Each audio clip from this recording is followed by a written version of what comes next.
हिंदी அதிகமா இல்லையடா உங்களுக்கு ஹிந்தி தெரியல அதான் உண்மை. சட்டம் போடுறதுனால எதுவும் மாறாது. இந்த மாதிரி ஹிந்தி டீச்சர்ல போராட்டம் பண்ணி நாங்க பத்தி எடுத்தோம். ஹிந்தி வந்து கட்டாய எழுதுறதை கொண்டு வந்திருக்கோம். உங்களாலதான் போராட்டம் மட்டும் பண்ணோம். தமிழ்நாட்டுல தமிழை பத்தி உங்களுக்கு முன்னுரிமை நாங்க தான் கொடுத்துருக்கோம். என்னன்னா சும்மா மத்தியா போட்டுருக்காங்க. சென்ட்ரல் கவர்மெண்ட் எக்ஸாம் எல்லாமே ஹிந்தில இருக்கு. இந்தியா எதிர்க்கிறோம்னு வேலை கீழாக்கி இருக்கீங்க. உங்களுக்கு தெரியலையா? நாங்க வேலை இங்கிலீஷ்ல கூட எழுதலாம். இங்கிலீஷ் வேணாம் தானே வெள்ள கண்ண தோற்கணும். இங்கிலீஷ் பற்றி வேலை வாங்க போறோம்.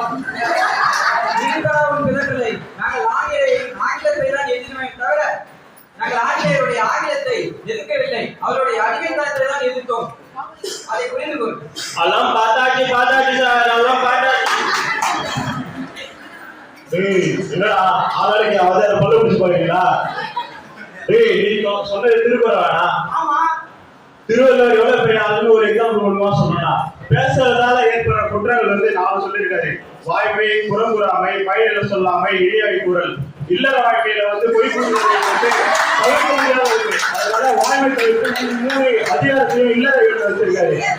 நீங்களா இங்கிலீஷ் பேசுறதுனால பேசுறீங்க. இருக்கிற எல்லா இங்கிலீஷ் சொல்லுவ, ஆனா தமிழ்ல இல்லை, தோகை, செதுக்கு, ஓலை அப்படின்னு தனித்தனியா அதுல பெருமைகளை சொல்லிட்டு இருக்காங்க. அடுத்த போய் உருட்டத்துக்கு அடுத்த போய்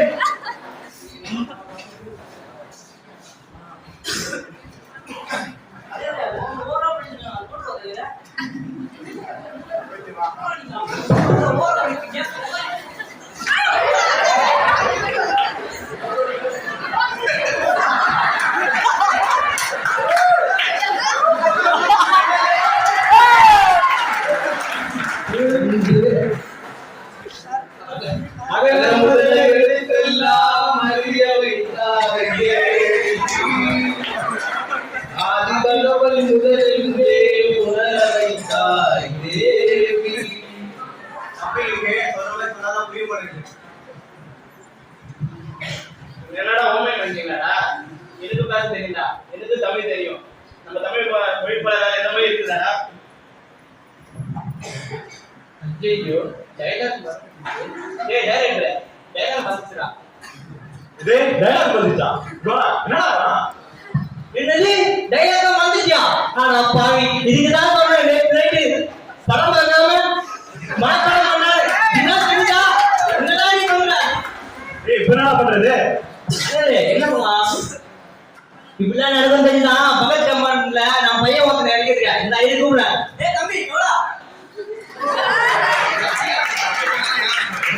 பால் இருக்கானா? செல்லு